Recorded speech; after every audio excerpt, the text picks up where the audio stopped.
Have you ever heard of a fire that refused to burn?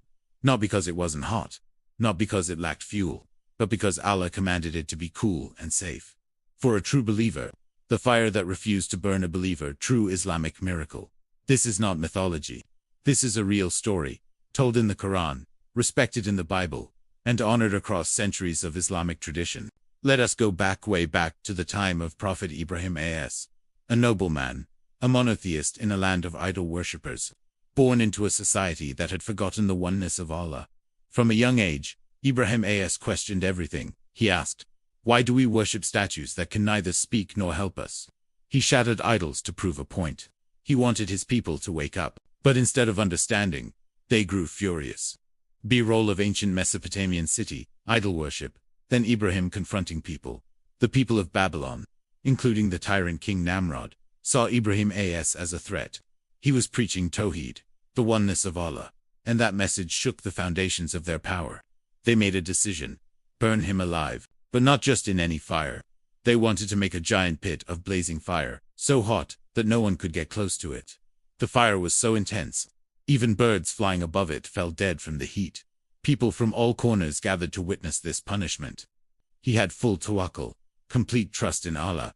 Allah is sufficient for us, and He is the best disposer of affairs. They placed him on a catapult. Yes, a literal catapult, because the flames were too intense to get near. And then, they launched him into the inferno. Narrator's soft, awe-inspired tone.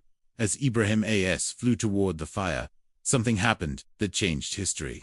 Allah issued a command. It wasn't to the people. It wasn't to the flames themselves. It was to fire as a creation. Allah said in the Quran, "Kul dem wib nu kunya badan, wa salman alb Ibrahim." We said, "O fire, be cool and safe for Ibrahim." Quran Surah Al-Anbiya 21-69. And the fire obeyed. The flames didn't go out, but they lost their power. They became cool and peaceful, only for Ibrahim. He landed safely in the fire, but not a single burn, not a single scorch. His clothes were intact, his body unharmed, and those who watched were left speechless. Namrod, the arrogant king, had challenged the power of Allah, but now he had witnessed a miracle with his own eyes. Ibrahim a.s. walked out of the fire unharmed, full of nur. Some people began to believe, others stayed in denial. But one thing was certain: a fire had refused to burn a believer, because the creator of fire had intervened. Why did Allah save Ibrahim a.s. in this miraculous way? Because of his unshakable faith, because he never doubted Allah's promise. When you put your trust in Allah, even the hottest fire in your life will cool down. Whether it's a test, a loss, anxiety, or pain, Allah is watching, and He is capable of turning harm into peace. But every believer faces tests.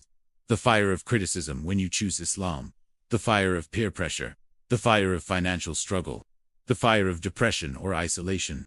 But if you hold firm, like Ibrahim a.s., if you say from your heart, "Hasbunallahu wa ni'mal wakil," then Allah will turn your fire into a garden of peace. Allah reminds us indeed, in the stories of the prophets, there is a lesson for people of understanding. The fire was real. The miracle was real. So the next time you feel you're walking through flames, remember, the same Lord who saved Ibrahim a.s. is your Lord too. If this story touched your heart, leave a comment. What's the biggest fire you've faced in your life? And how did your iman help you through it?